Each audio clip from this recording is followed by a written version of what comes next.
बिस्मिल्लाहिर्रहमानिर्रहीम। सदर ममलिकत जनाब आरिफ अलवी साहब ने कौमी असम्बली की समरी जो उनकी तरफ भेजी गई थी कि 29 फरवरी को जो है वो कौमी असम्बली का इजलास बुला लिया जाए। उस हवाले से उन्होंने असम्बली पर दस्तखत करने से इनकार कर दिया और वापस भेज दी इस प्ली पर कि भाई अभी तक चूँकि अक़लियतों की नशिस्तें हैं वो मुकम्मल नहीं हुई और सुन्नी इत्तेहाद कौंसिल जिसमें पाकिस्तान तहरीक इंसाफ के आज़ाद अरकान शामिल हुए थे, वो उसमें शामिल नहीं हुए और जिसकी वजह से उनको अक़लियती की जो शामिल हुए हैं उसके बाद उनको जो है अक़लियतियों की नशिस्तें और ख़वातीन की जो मखसूस नशिस्तें हैं ये अवार्ड नहीं की गई। जब तक ये नहीं दी जाती उस वक़्त तक असम्बली का इजलास नहीं बुलाना चाहिए। बहरहाल उनका उसूली मौक़िफ़ है, उन्होंने अपने उसूली मौक़िफ़ पर रहते हुए इजलास बुलाने से इनकार किया है, जिस पर मुख़्तलिफ़ किस्म की आरा आ रही हैं। बहुत से लोग कहते हैं कि भई ये इन्होंने अनकॉन्स्टिट्यूशनल काम किया है, आइन की कानून की खिलाफ़ वर्ज़ी की है, आइन तोड़ने के सबब बने हैं, उनके खिलाफ़ जो है आर्टिकल 6 का इक़दाम करना चाहिए। बहरहाल उनका उसूली मौक़िफ़ था, वो बिल्कुल दुरुस्त था, लेकिन चूँकि स्पीकर ने जगह पर बुला लिया है और उसमें वो वज़ारत कानून और वज़ारत पार्लिमानी अमूर के जो है इस पर मशावरत भी कर रहे हैं कि आया वो इजलास बुला भी सकते हैं, नहीं बुला सकते और अगर सदर ममलिकत ना बुलाए तो क्या सिचुएशन होगी। तो उसमें बड़े वाज़ेह सामने आई है जो बात वो ये आई है कि भई अगर सदर ममलिकत ना भी बनाए तो 21वें दिन लाज़मी इजलास तो खुद कंडक्ट हो जाता है। तो इजलास तो वो हो रहा होगा। अब उनका मौक़िफ़ भी बिल्कुल ठीक है कि जब तक उनकी जो इजलास में शामिल होने वाले आज़ाद अरकान जिन्होंने शामिल हुए हैं सुन्नी इत्तेहाद कौंसिल में, जिनको बैक करी है पाकिस्तान तहरीक इंसाफ, उनके साथ जब तक उनके अक़लियत के और ख़वातीन की जो मखसूस नशिस्तें हैं ये मिल नहीं जाएँगी तो टोटल नंबर नहीं पता चल सकेगा। लिहाज़ा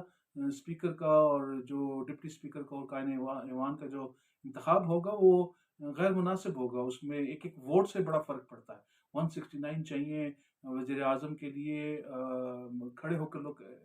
बताते हैं कि लीडर ऑफ़ द हाउस के साथ है और स्पीकर और डिप्टी स्पीकर का खुफ़िया बैलेट से होता है इलेक्शन। बहरहाल सदर ममलिकत को चाहिए कि भई वो इजलास बुला लें, खुद ही बुला लें और साथ जो है वो ये कह दें कि भई कौमी असम्बली का इजलास तो बुला लिया जाए लेकिन इसमें सिर्फ़ हल्फ़ बर्दारी का काम हो। तमाम जो एमएनएज़ हैं उनका हल्फ़ ले लिया जाए लेकिन जो स्पीकर का और डिप्टी स्पीकर का और कायदे-ए-ऐवान का जो इंतख़ाब होना है, वो उस वक़्त तक ना किया जाए जब तक जो है वो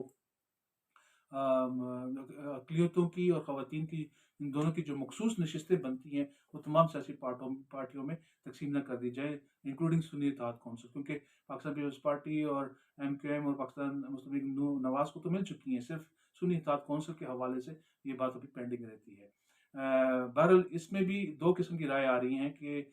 बाकी पाकिस्तान पीपल्स पार्टी के और मुस्लिम लीग नून के और एमके और दीगर सियासी जमातें तो 29 तारीख को आ रही हैं कौमी असम्बली के इजलास अटेंड करने के लिए, लेकिन पाकिस्तान तहरीक इंसाफ के वो अरकान आज़ाद अरकान जो कि अभी सुन्नी इत्तेहाद कौंसिल में शामिल हो गए हैं, उनकी तरफ से 2 किस्म की राय आ रही है। कुछ लोग कह रहे हैं कि भई हमें आरिफ अलवी साहब के साथ खड़ा रहना चाहिए, सदर ममलिकत के साथ खड़े रहना चाहिए कि उनका उसूली मौक़िफ़ है, गैर आइनी किस्म का इजलास हो रहा है, हमें इसमें नहीं जाना चाहिए। कुछ लोगों का कहना है कि नहीं, जाना चाहिए, दूसरा मौक़िफ़ ये है कि भई नहीं जाना चाहिए, हम जाके कम से कम हल्फ़ ले लें। अगर आज हमने हल्फ़ ना लिया तो हम जो है वो अपने आप को एमएनए नहीं डिक्लेयर करवा सकें क्योंकि वो मराहत और वो तनख्वाहें और सारा कुछ जो एमएनए होने का जो स्टेटस है, वो उस वक़्त तक नहीं मिलता जब तक आप हल्फ़ ना ले लें। तो हम कागज़ों में तो एमएनए होंगे लेकिन हल्फ़ नहीं उठाएँगे। अगर आज हमने हल्फ़ उठा लिया तो ठीक है, बाद में शायद स्पीकर लें, ना लें, किस किस्म का कौन स्पीकर आए, किस किस्म के मामलात हों और हमें बहुत किस्म की जो है वो मुश्किलात का सामना करना पड़ेगा। तो ये 2 किस्म की राय आ रही हैं। देखना ये शायद कल तक ये फ़ैसला हो भी जाए। चेयरमैन तहरीक इंसाफ के साथ बल्कि बानी तहरीक इंसाफ के साथ वो मशावरत करके इस बात का अहता करेंगे कि आया उन्हें असम्बली के इजलास में 29 तारीख को जाना चाहिए कि नहीं जाना चाहिए।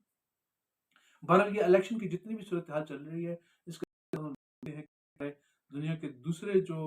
मामलात हैं वो कितने अहम हैं। इंटरनेशनल पॉलिटिक्स का भी बड़े असरात होते हैं और पाकिस्तान के अवाम और पाकिस्तान के लोग और पाकिस्तान की हुकूमतें और पाकिस्तान का एक-एक जो सेक्टर है, एक-एक डिपार्टमेंट जो है, एक-एक इदारा जो है वो इलेक्शन पे मसरूफ़ है, जबकि दुनिया के दीगर हालात पे भी नज़र रखनी चाहिए। आप देख सकते हैं कि भारत ने इस दौरान जो है वो 4 मुआहदे कर लिए हैं। एक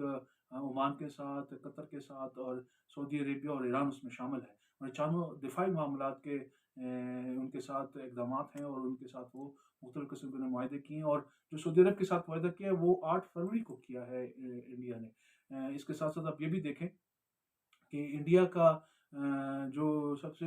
अहम बात है कि उसमें ہیٹ سپیچ جو ہے، جو نفرت کی جو تقاریر ہیں، وہ پچھلے گزشتہ ایک سال میں مسلمانوں کے خلاف شدت اختیار کر گئی ہیں اور انتہائی درجے پر بڑھ گئی ہیں۔ لیکن 62% جو ہے وہ ہیٹ سپیچ جو ہے وہ انڈیا میں مسلمانوں کے خلاف بڑھی ہے۔ اور یہ بات میں نہیں کہہ رہا، پاکستانی میڈیا نہیں کہہ رہا، بلکہ یہ واشنگٹن بیسڈ ایک ریسرچ گروپ کی تحقیق ہے کہ بھی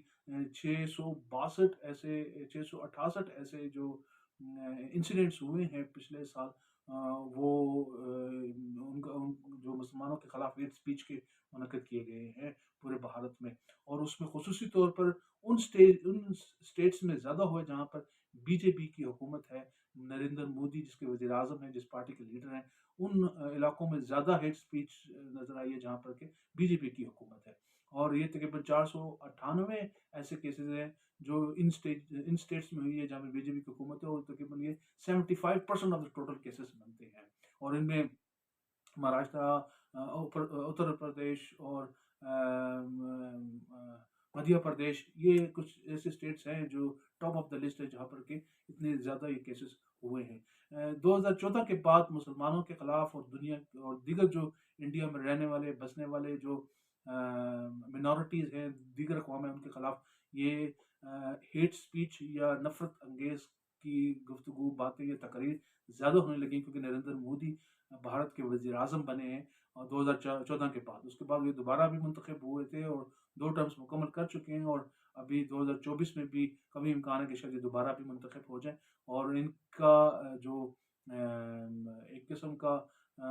تشدد پسند ہونا اور شدت پسند ہونا اور انتہا پسندی کی جو ان کی پالیسیز ہیں، اس نے بھارت کو نہ صرف نیشنلی اور ریجنلی بدنام کیا بلکہ پوری دنیا میں بدنام کیا۔ آپ ان کی انتہا پسندی کو دیکھ سکتے ہیں، آپ ان کی جو ہے نا انتہا پسندی کا اندازہ لگا سکتے ہیں کہ آج بھی پاکستان نے ایک اپنے بارڈر کے قریب ایک ڈرون مار گرایا ہے جو کہ اسپائی کر رہا تھا پاکستان کے علاقوں کے اندر۔ اور سب سے اہم بات یہ ہے کہ رشیا میں جو ہے بھارت کا سپاہی مارا گیا، ایک بھارتی شہری تھا جو کہ رشیا میں یوکرین کے خلاف جنگ کرتے ہوئے مارا گیا ہے۔ اور یوکرین کے حوالے سے پوری دنیا ان کے ساتھ ہمدردی رکھتی ہے، لیکن بھارت وہاں پر بھی جو ہے وہ رشیا کی فورس میں اپنے شہریوں کو بھجوا کر وہاں پر بھی جنگ کر رہا ہے۔ ایک اور اس میں دلچسپ صورتحال یہ بھی ہے کہ پاکستان کے حوالے سے ہمیشہ سے انڈیا نے دشمنی کی سوچی ہے، اور آپ دیکھ سکتے ہیں کہ پاکستان نے جو ہے وہ اپنی طرف سے کوئی ایسے اقدامات نہیں کیے جو کسی بھی پڑوسی ملک کے لیے خطرناک ہو، لیکن ہمیشہ سے انڈیا نے نہ صرف پاکستان، بنگلہ دیش، سری لنکا بلکہ چائنا کے ساتھ بھی اپنے جو ہے وہ تعلقات ہمیشہ خراب رکھے، اور ان کے ساتھ جو ہے نہ کوئی ایسا رویہ اختیار کیا جس سے کہ ان کے لیے جو ہے وہ پریشانی کا سبب بنا ہے۔ جیسے آج راوی کا جو پانی تھا وہ پاکستان کے لیے انڈیا کی طرف سے بند کر دیا گیا، جو کہ انڈس بیسن ٹریٹی کی بھی مخالفت ہے۔ اس میں انہوں نے جو کنڈی بیراج ہے، شاہپور کنڈی بیراج، جو کہ جموں کشمیر اور پنجاب کی سرحد پر ہے، اس کے بنانے کے بعد جو ہے وہ انہوں نے راوی کا پانی پاکستان کی طرف بند کر دیا ہے۔ اب راوی کا پانی پاکستان کی طرف نہیں آ رہا جو انڈیا سے آ رہا تھا، اور اس سے نہ صرف پاکستان کو نقصان ہوگا بلکہ انوائرمنٹ، انٹرنیشنل انوائرمنٹ اس سے بہت زیادہ متاثر ہوگا، جبکہ ہندوستان اس طرح کے اقدامات ہمیشہ سے کرتا رہتا ہے جس سے کہ وہ اپنے اڑوس پڑوس کے ممالک کو نقصان پہنچاتا ہے۔ دیگر دنیا پہ اگر ہم نظر ڈالیں تو فلسطین میں بھی کچھ نئی چینجز ہوئی ہیں۔ فلسطین کے وزیر اعظم نے استعفیٰ دے دیا، کیونکہ جو پوسٹ وار سیٹلمنٹ تھی، غزہ کی جو سیٹلمنٹ کے حوالے سے جو پریشر تھا ان کے اوپر، اس کی وجہ سے انہوں نے استعفیٰ دیا، اور محمود عباس جو ان کے صدر ہیں پی ایل او کے، انہوں نے فلسطین کے صدر بھی ہیں، انہوں نے جو ہے وہ ان کا استعفیٰ منظور تو کر لیا، لیکن کہا کہ جب تک نیا وزیر اعظم نہیں آتا آپ کام اپنا جاری رکھے، حکومت ان کی جاری رہی، لیکن ان پہ بہت زیادہ پریشر ہے، نہ صرف امریکہ کا بلکہ انٹرنیشنل فورسز کا بھی تھا کہ اس کو کس سیٹلمنٹ کو کس طرف جائے۔ اسرائیلی پارلیمنٹ نے تو انکار کر دیا ہے کہ 2 اسٹیٹس نہیں ہونی چاہیے، جبکہ دنیا میں بہت سے ممالک ایسے ہیں جو کہ 2 اسٹیٹس یعنی کہ اسرائیل اور فلسطین اسٹیٹ کو علیحدہ علیحدہ ہونے پر زور دے رہی ہیں، لیکن اس کے باوجود وہاں پر جو ہے اسرائیل نے اس اپنے پارلیمنٹ نے انہوں نے اس کو ٹرن ڈاؤن کیا، اس پہ منظور نہیں کیا۔ دلچسپ بات یہ ہے کہ فلسطین میں بھی 2006 کے بعد ابھی تک الیکشن نہیں ہوئے، چاہے فلسطین ہو، اسرائیل ہو، دنیا کا کوئی بھی خطہ ہو، ڈیموکریسی ہونی چاہیے، الیکشن ہونی چاہیے، ول آف دی پیپل ہونی چاہیے، اور رسپیکٹ کرنا چاہیے، وہاں کے مقامی لوگوں کی جو خواہشات ہیں اس کے مطابق حکومتیں بننی چاہیے، شاید اس طرح کی بہت سی جنگیں اور بہت سے ایسے معاملات ہیں جو کہ رک بھی سکیں اور ختم بھی ہو سکے۔ کل پھر کسی ویلا کے ساتھ حاضر ہوں گے جی، بہت شکریہ، السلام علیکم۔